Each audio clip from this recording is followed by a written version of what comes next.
Thank you. Well, good morning. It's good to see you all. And before I get started here, let me just share something with you here. So our Casas Council has been working on a project here for quite a while. And by the way, and if you don't know who our Casas Council is or what the Casas Council is, it is like our governing board. It is made up of volunteer individuals that are leaders here in the church, and it serves as the board over us as a church. Anyhow, they have been doing a fantastic job working on updating our bylaws as a church. And the bylaws, every church has to have these. It's the legal documentation for the state of Arizona that lets us be a legal church here. And the reason we need to update them is for a couple of reasons. One, when they were created, it was back when we were a church of less than 50 people, probably less than 20 people, and they were designed for a church of 50 people. And so they just need to be updated, and they need to be aligned with our mission and our vision and how we operate in a modern world compared to 60 years ago. And so your Casas Council really has done a beautiful job of just going through and making sure that they really line up with who we are, who God has called us to be. And the second reason is kind of a timing issue. It's similar, but a timing issue. And that is we started as a Southern Baptist church, or in the Southern Baptist Convention, for lots of different reasons and wonderful and good reasons. But as you probably are aware, where the Southern Baptist Convention has gone over the last couple of decades and where we've gone as a church aren't exactly headed in the same direction always. For instance, when it comes to the role of women and leadership, we've just gone in two very different directions. And the SBC this past summer created a resolution whereby all churches in the Southern Baptist Convention cannot have women pastors, ministers, preachers, teachers, elders, and they can't be ordained. And that's their belief and a direction that they have gone. And of course, the journey that God has had us on as a church has been a very, very different one. And I look back and I am thrilled with the women that are in this church that are teachers and leaders that we have ordained, that I think we're a better, richer church because of that. And that's the journey God has had us on. Yes, I would wholeheartedly agree with that. But they're going to be finalizing that resolution come this summer. And I have no idea what that might or might not mean, or whatever they would do with that requirement. But your Casas Council just wanted to make sure that the timing of all of this, that we would go ahead and do the timing of this, so that regardless of what the Southern Baptist Convention decides to do or not do, we're in a place where we get to keep moving forward, pursuing our mission and our vision and the calling that we know that God has put forward for us. So in 4 weeks, we'll actually vote on that as a church body. And in the meantime, I would love for you guys, if you have questions about the changes or what it looks like or whatever, we're gonna have some Casas Council members and some staff people available right over here where it says meet up in the West after each service for the next 4 weeks. And you can, if you wanna see the changes, and geek out on bylaws and all of that stuff, you are more than welcome to do that, or general questions, whatever it is. And if you just want to meet one of the Casas Council members, go over there and say hi to them and just get to know maybe someone on your Casas Council. So that'll be coming up here in 4 weeks, and we'll be voting on that. Now, I'm gonna just do a really hard shift into a sermon here, because what we had planned was I was gonna wrap that up, say a nice prayer, the stuff that Seth did, and then I was gonna walk off and there'd be a bumper video, and Ryan was gonna walk out and deliver the sermon. But late Friday night, I got a call and he has COVID. And so I'm gonna so you can be praying for him as well, that he'll have a speedy recovery in this. So I'm gonna preach his sermon here and we kind of worked on it together on Tuesday. This is one of the beautiful things about having a preaching team, is that we were together working on this this past Tuesday, and he and I talked on FaceTime yesterday for a while. So I'm gonna even open with his first story, because I was like, your story matches up with where we're going with this sermon better than a story that I have right now. So I may be a little foggy on some of the details, because now it's like third-hand information on this story. But the story goes back to when Ryan was he was at Moody, Bible college, studying, getting ready for ministry, and he would come back here to visit, because this was his home. And there was a small group that invited him while he was on a 1-week break to show up and come to their small group one night. So he did. And they were looking at the book of Romans, and they were studying Romans, and they got into this deep discussion, as Ryan puts it, about the role of Judaism and the Gentiles, and how the church was coming together and it had both, and what does this mean for Judaism, whatever. And then they brought it into contemporary things, and they're having this discussion. And then Ryan said, and I'm gonna change the names on this. I'm gonna use Sue and Fred as just two names that are fictitious names of some folks that were in this group. So Sue, at one moment, just blurted out this comment that she had that was really not very appropriate at all. And it created this cringe factor, and she kind of read it right away. And there was one moment where they had this discussion kind of on modern times or whatever, and she said, well, I just think Judaism missed its window, right? It blew it to move God's vision forward, and now it's our turn, kind of thing. And however she put that or whatever, Ryan said, everyone in the group was like, ooh, what this? And Ryan, being Ryan, and if you're new, you'll get to know Ryan a little bit.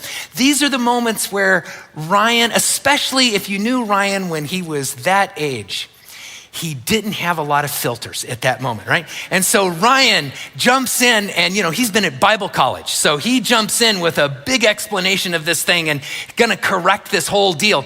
And he said, I don't know that I made it any better in that moment, because now everyone was just like, this total cringe factor. At which the leader of the group brilliantly used prayer as a transitional device out of an awkward moment. It's just like, let's have prayer time now. Let's just wrap up our Bible study and we'll just pray right now. But just the awkwardness that got created out of that, Sue was still feeling that very much as it kind of came out during the prayer time, because Ryan said, it's kind of weird. And then we're all bowing our heads and we're praying. It gets around to Sue, and Sue prays. And I quote, I wrote this down. She prays, let me find it here. Dear God, please help Fred. And Fred's one of the other people in the small group. Dear God, please help Fred with his diarrhea. It's been really bad this week and he needs a lot of your help. And you just got to picture Ryan in this. I wish I could have been there to just watch Ryan in this moment, like, oh, what's going on? And he said, at which point Fred goes, oh, Sue, right? And Ryan found out later that Sue had given Fred a ride to the small group that night. And apparently Fred was a little too transparent with some of the struggles that he was going on with in life. And Sue, in a moment that's just where she felt like all eyes were on her, right? She made this really awkward comment and then felt bad about it. And then, the whole group's discussing her comment and not the subject they were on. And it's going through this whole thing. There's just sometimes, if you spend a little time talking about somebody else's problem, maybe they won't notice your problem, right? And so it's kind of like just deflecting a little bit in that moment, that if we're all praying for Fred's diarrhea, maybe we won't be thinking about the comment that I made a little while ago, is kind of what happened. And so here's why I tell that story, right? One, it's a good Ryan story, okay? But two, it hits this thing that we all deal with. And that is, there's gonna be moments where we're going to we won't know how we feel about ourselves in a moment. We will worry about what other people are thinking about us. We'll judge ourselves. We'll feel judged by somebody. We may say something that we're like, I really shouldn't have said that. Like my opinion, my judgment of myself is I shouldn't have done that, and I am pretty accurate about that. We're gonna have these moments that are dealing with, okay, so what do I do now? How do I navigate this moment where I don't know how others think of me? I maybe am struggling with how I think of myself. And of course, what does God think of me in this moment? Now, this all deals with this subject of righteousness, okay? When we think about righteousness, right, we can have a very theological definition of it and view of it, but if we make it just like right down into where we live, there are always gonna be these moments of, am I right? When you think about righteousness, it's being right. Am I right with these other people? Am I right with God? Am I right with how I've operated off my own values and beliefs, convictions in this? And it's interesting, most often if we were to ask just random people, how would you define righteousness? We would probably come up with a code or a list of things, right? If you do these things and don't do these things, that's righteousness. And what you see in the New Testament, and it's not to say there's nothing to that, but what you see in the New Testament again and again, and there's foreshadowing of this for sure in the Old Testament, is this idea that fundamentally righteousness is about right relationship. So it's not, am I right against this code? It's, am I right with God? Am I right relationally with God? And that's what Sue was struggling with in that small group. Am I right relationally with this group of people? Did I just stick my foot in my mouth and what do they think of me now? And and see, that's where we can all say, oh yeah, we've all felt that, right? Ever have a moment where you felt like you were Sue? And just like, oh, I wish I wouldn't have said that or done that. And now I'm thinking about what others think of me. What does God think of me? What do I think about myself in this moment? And there's this parable that Jesus gives, and we're in this series about parables. And Jesus sees how we get hung up on righteousness. What does it mean? How do we navigate this? And so he tells this little parable about righteousness to help us understand what righteousness is all about. And he pulls it back to this idea of righteousness is centered in being right relationally with God. And so he's gonna tell this little parable that gets at this. And before I read the parable and dive into it here, remember there's kind of this construct that we've been looking at, a way to view a parable that'll help us understand how to use it and apply it to our lives. And Ryan talked about this a little bit last week, and a parable is like a story, but it is a story that paints a picture of the way things are, a picture of a real life situation so that we can relate to it, but it's a picture that then becomes a mirror. So now as I understand what's happening in this situation, parables always give us this chance to reflect on ourselves, to see something in the parable about myself so that I can make a change, right? That's the beauty of what this does. But then it doesn't just stay there, it also becomes a window. And by window, what we mean is it becomes a window by which we can see out and view a deeper understanding of who God is in this. So a parable is a story that becomes a picture, that becomes a mirror, that then becomes a window. And I want to use that construct here as we walk through this little bitty parable here that Jesus told about righteousness. So let me read the parable to you. It's in Luke chapter 18. If you want to turn there, you can. Luke chapter 18. I'm going to start in verse 9. And verse 9 actually sets up the whole reason for the parable and why we see it's actually about righteousness. It says, to some who were confident of their own righteousness, so he's going to be talking about righteousness here, and looked down on everyone else, Jesus told this parable. Two men went up to the temple to pray, one a Pharisee and the other a tax collector. The Pharisee stood by himself and prayed, God, I thank you that I am not like other people, robbers, evildoers, adulterers, or even like this tax collector. I fast twice a week and I give a tenth of all I get. But the tax collector stood at a distance. He would not even look up to heaven, but beat his breast and said, God, have mercy on me, a sinner. So here's this little parable. And let's start by just examining the picture that it's going to paint here. So here's the picture in this, right? And the first part sets the scene. And we see the scene, it starts off, and there's two characters, right?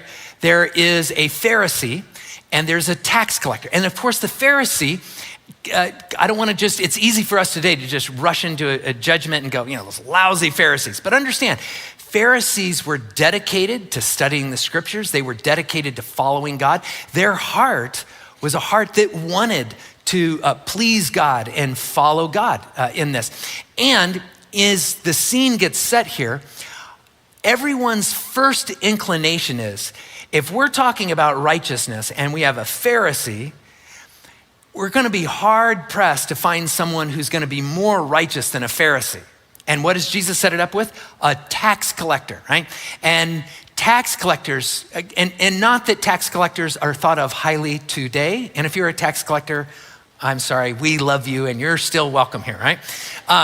But tax collectors in Jesus's day were seen as betraying their own people. They were compromising everything to join with the Romans in extracting and extorting money away from their own people. They were like the scum of the scum is how they were seen. And so Jesus sets up a parable about righteousness with a Pharisee and a tax collector. And of course, anytime a rabbi would set up a story like this, you've just got to know, okay, what we think's going to happen isn't going to be the thing that's going to happen here, but let's watch how this plays out. So you have these two characters, and the scene is they've gone up to the temple to pray. And what we know from the context of this, to go up to the temple like during the day like this to pray, this was about going to a particular ceremony. And if this is about righteousness, we know that this would be about this atonement ceremony that happened twice a day. It happened at dawn and then at 3:00. And the high priest would sacrifice a lamb, or a priest would sacrifice a lamb, and you'd go through this atonement process, and then you would say this prayer. And it was for anyone who felt the need to be right with God, to be right relationally with God. Maybe there was something that you did and you were feeling guilty about it, or maybe you were in this dispute, or maybe you just hadn't been in a while and you're like, I need to go in and have a little checkup or something. But they're going there to receive forgiveness of sins through this temple process. That's the scene that we have. Here they go, right? So let's start with the Pharisee and what happens here, because the whole parable is about contrasting these two. So it says in verse 11 there, it says, the Pharisee stood by himself. And what we're going to see is this posture with each of them.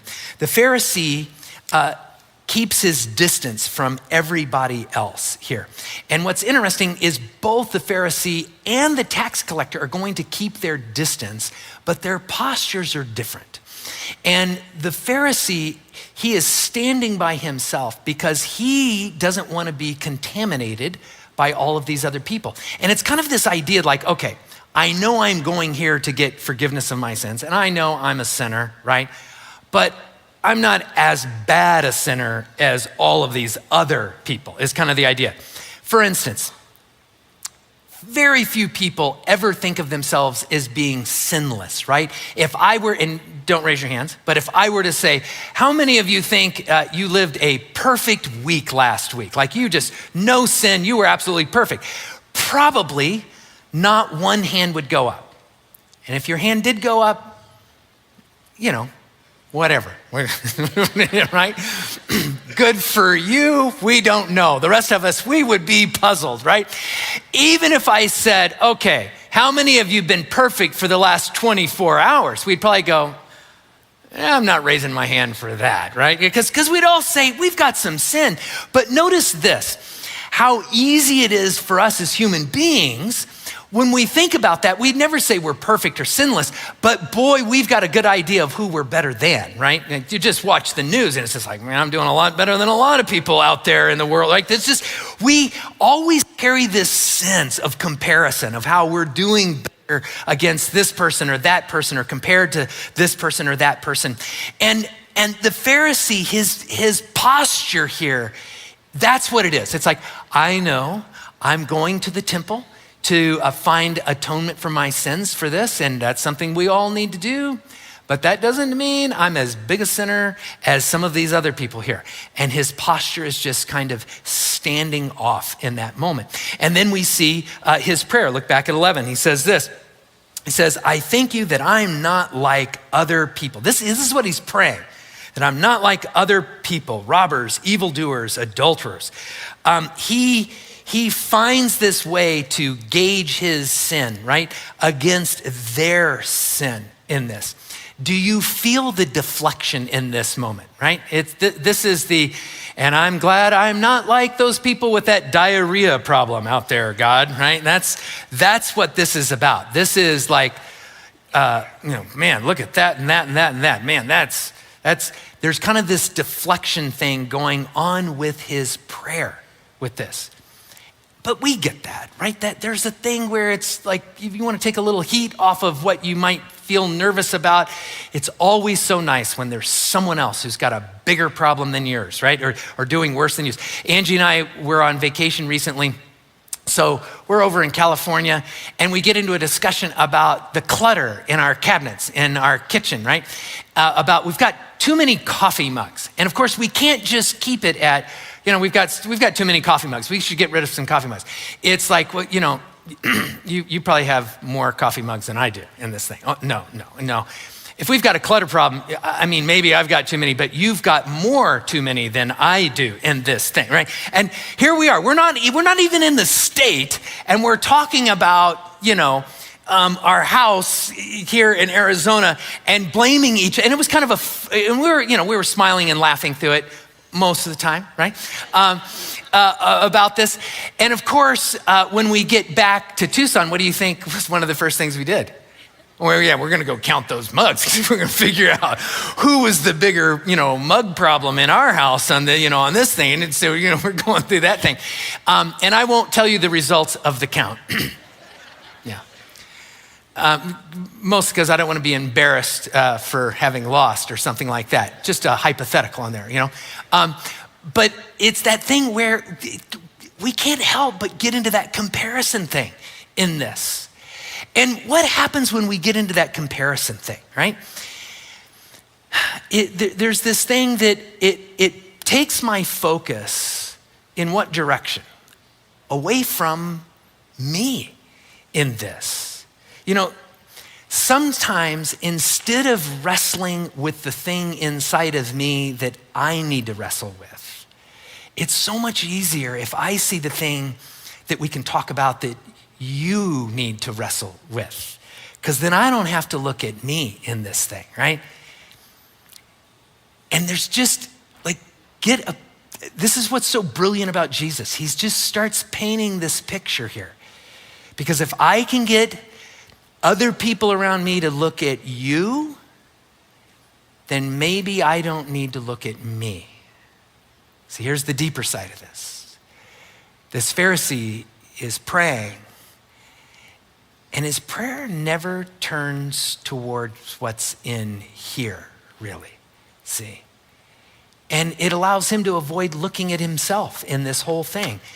In a moment, here's the irony, where this should be a reflective time of confession and finding atonement and forgiveness in God. That's the Pharisee. So now let's take a moment and finish out this picture and just look at the tax collector for a second. If you look at verse 13, it says this, but the tax collector stood at a distance, it says. And he would not even look up to heaven, but beat his breast and said, God, have mercy on me, a sinner.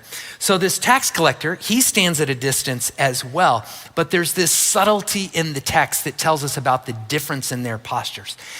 The tax collector is merely standing at a distance. What Jesus says about the Pharisee was he stood alone. And there's a slight difference in there. The connotation of standing alone is I'm separated from you all. I am alone because I'm better. The idea with this tax collector is he's standing back because this is like an act of humility. I will not presume my righteousness. That's what's going on with him. He's standing back because he's saying, I walk into this space to seek forgiveness, but I won't walk into this space presuming how well I've done. I'm coming because I need to connect to God and his grace and his forgiveness in all of this. See, all of a sudden, like right out of the gate, there's these subtle differences that Jesus is painting in this picture. And their eyes, where do their eyes go, right? It says that this tax collector, look at verse 13, he won't even look up, right? He won't even look up. And here's what I want you to catch with this. Remember, the Pharisee, where are his eyes? He's looking all around at all the people. There's those people over there, those evildoers and those bad people over there and those bad people over there. He's looking out this way. The tax collector's eyes, he's not looking out there. He's not even looking at heaven. He's looking down at him. And so it's not just humbleness. There's a humble honesty where he's willing to look at his own heart here in this moment. That in looking at his own heart, he's trying to understand, okay, what is there in me that I need to be honest about, that I need to be able to see, that instead of deflecting, right, to those other people out there. And it's this beautiful picture. And then there's this thing where it says also in verse 13, where it says, and he beat his breast. And this is hard for us to understand culturally, but culturally, this was something that you would only see women doing in times of great distress. So there'd be these moments like at a funeral where they were mourning deeply and they'd be beating their chest in mourning, or if they were distressed about worry, something with their kids or just something that brought them low. There was this cultural thing where women had this practice of beating their breasts. And so what you see here is a man in a public setting doing something that everyone else would have looked at and went like, whoa, that's weird. That's inappropriate for a man to be doing that in this moment. But it's very telling about where his heart is in this moment, because everybody around him in this moment would have judged him for being weak or feminine or not appropriate. But it's like he doesn't care in this moment.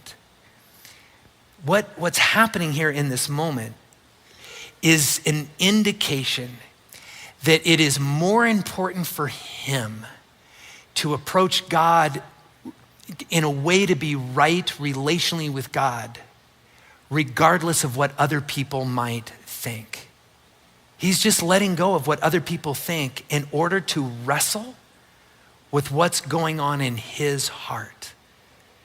Isn't that a beautiful picture? Like he's just like, I'm gonna wrestle with what I need to see. I'm gonna open up my heart and let God speak to me. And I'm not gonna turn my eyes away from what I need to understand about me. Even if it feels a little embarrassing with other people around me, I'm gonna worry about God's thoughts and feelings first over somebody else's. And then he prays. There's this short little prayer that he gives. And it says this, look back there, and he says, God, have mercy on me, a sinner. And what I'm struck with in that moment is his prayer immediately engages God. God, I need you. I need your mercy. I'm here. And then I think about the Pharisee. The Pharisee goes through his entire little prayer and never once asks God for anything. He just is like, God, did you notice those sinners over there? And then the second half of his prayer is, and God, let me tell you about my resume. Let me tell you about all the good things I've done. And he's just kind of contending for a kind of righteousness.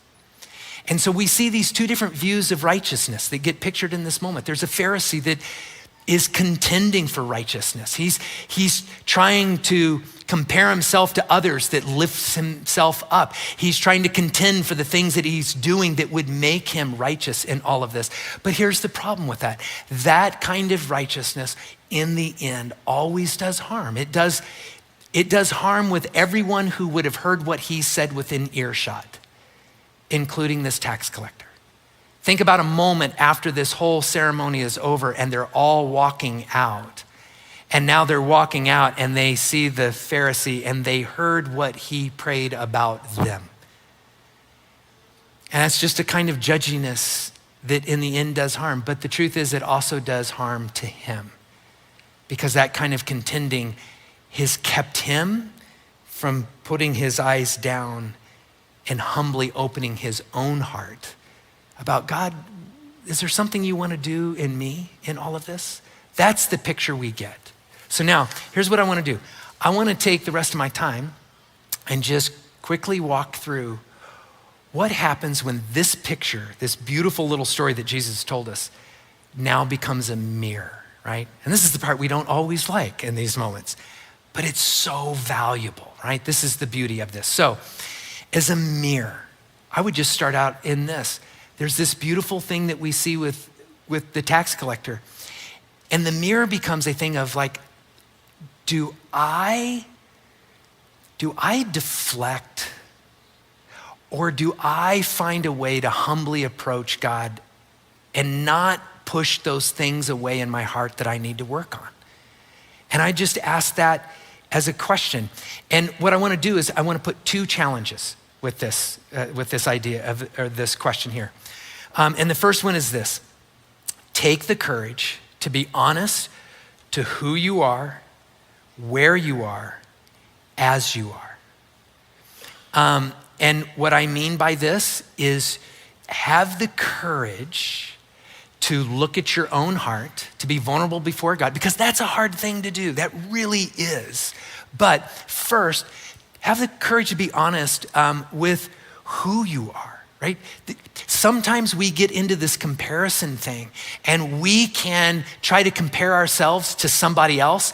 And it's not just comparing ourselves to those people who are doing it worse than us, right? That's what this Pharisee does. And oftentimes we'll do that. We'll find the person that we can be better than so that we feel better about ourselves. But you know what also happens to us at times? We compare ourselves to the person that we're not doing as well as. And we use that in a strange way to beat ourselves up. But here's what I've noticed. You can beat yourself up because you're not as good as that other person and get so caught up in the comparison that you never actually get back to your own heart and the work that you need to do. And I think sometimes this is the dastardly thing, which is, I don't have a better word for in this moment, but the awful thing about comparison is it doesn't matter if you measure better than the other person or worse than the other person. It doesn't bring you back to that humble honesty about what God wants to do in you, because maybe you look at someone that you judge doing better than you. Who knows? God may be saying to you in this moment, you don't know all the things that have gone on in their life for them to be at that place. I've got a plan for you that I want to walk you through. I want you on my plan, not their plan, right? And you just beat yourself up and you miss the beauty and the grace of God. And when we do it the other way, when we look at the person, we think we're better than them in that moment, right? Here's the thing that happens with that is we miss that maybe God is saying, I'm not ready to deal. You may see something in their life and maybe I will choose to deal with that, but maybe it's years from now. Maybe you don't know my plan in their life. Because I've walked you through mentors, I've walked you through lessons. You were ready to go through the things that you've gone through. Let me work with them in my grace and in my timing, see? And that comparison thing, it just pulls us in the wrong way. So be honest with who you are. Have the courage to be honest where you are, right? The timing of where you are in your life may be in a completely different place. And as you are, right where you are. Sometimes as believers, like we'll see something and it's just like, oh man, I really need to work on that in my heart. But we will hesitate to seek God out for help because we feel like I need to get my act together a little bit better. When I'm in a better place, then I'll feel more comfortable to go to God, and then God and I can work on this problem. Friends, God's not looking to work with the better version of who you are someday in the future. He's looking to work with the version of who you are right now. And so let him. Have the courage to be honest. Second thing with this, take the courage to be honest, even if you think it lowers you in the eyes of others. And that's the lesson that you just see in this that I love. This man says, at the end of the day, I'm gonna pursue who God is calling me to be, asking me to be. And if that means sorting through some difficult issues, if it means being honest with some folks about some struggles that I've got or whatever it is, have the courage to set aside the judgments of other people or just your worry about it. And you know what you will find oftentimes? You will find that there are people that will judge you, and there'll even be Christians that'll judge you, and it's hard and it's difficult. But you know what you also get? You will get the gift of some other mature Christians that will reflect back the love of Jesus in an unconditional way. And God will use them as a beautiful gift. But you hardly ever get to experience that until you have the courage to say, God, I will humbly trust you regardless of what other people think. Because that's when you get to experience the gift of all of this. That's the mirror for us, friends. The challenge here in all of this. Now, let me close out with just a snapshot of that window. When you think of that window, right? Think of it as a way of seeing God that anchors us back to him. So we have this parable. We see this beautiful picture of what happens. Then we get to see it as this mirror that challenges us with this idea of approaching God with this humble honesty.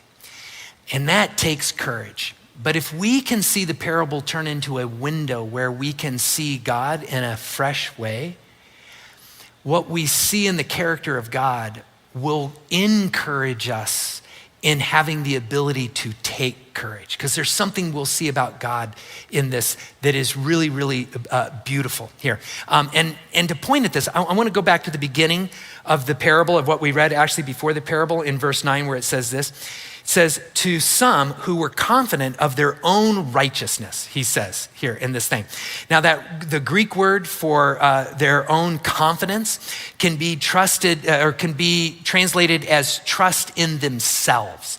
So literally what he's talking about here, there were some who were trusting in themselves in all of this. And so the idea here in this is what God is after is not people that will trust in themselves. The religious life of the Pharisee was actually causing him to trust in himself. And the humility of the tax collector was asking him to trust in God. And here's what I want you to see out of this. Out of the two people out of this little story, one really trusting in himself and the other trusting in God, which one, right, put their trust in the right place? The tax collector. Why? Because God is trustworthy. What we get to see about his character, here's the window, here's what you get to see about his character in this. And I want you to know this. What God really wanted all along wasn't perfection, it wasn't blind obedience, it wasn't rigorous religion, it wasn't even the ceremony itself that they were going through. What God wants is for our hearts to be anchored into his love and his power and his grace. It is letting go. That's the heart of God. And when we step back and go, oh my gosh, God's heart isn't for all those rigors of all the religious stuff. What he longs for is my heart. Do you see how that's encouraging? There's something for us to see in that. It gives us more courage to walk in those messy moments of life and to trust him with humility. It helps us in those messy moments to find freedom and power without judgment from others, judgment from ourselves, or judgment from God. And the beautiful thing about this is, and here's where I want to end in this. These two men walk away from this moment. Which one was changed? The tax collector. They both go through the same ceremony of finding atonement for their sin. But because of the tax collector's open, humble heart, he's the one that walks away changed. He's the one that really finds a kind of righteousness that changes his life. That's the God that we see through that window. So, take courage to look at your own heart, at what God might want to do in and through, and how he may want to change you, friends. Now, before I close, let me just say this. If you're here this morning and you would love to have someone pray for you, I just invite you. We've got some wonderful people that would love to pray for you in our prayer place over here. If you're new or visiting Casas this morning, welcome. I really mean this. It is so good to have you here. And I'd love to shake your hand this morning before you leave. And I'm going to be right over here by these high top tables. And if you've got thoughts or questions or want to know more about how we're updating the bylaws and what that looks like and that sort of thing, we're going to have some Casas Council members and some staff over here, and just invite you to come and ask your questions and check it out. Why don't you stand and let me close us in prayer here this morning. Let me pray. Father, we just thank you so much that you are, just for who you are as a God that is filled with a kind of love that wants to transform us, but transform us through your love and your grace. And we thank you for that. And it is in your Son, Jesus Christ's name we pray. Amen. Have a great week, and we'll see you next Sunday.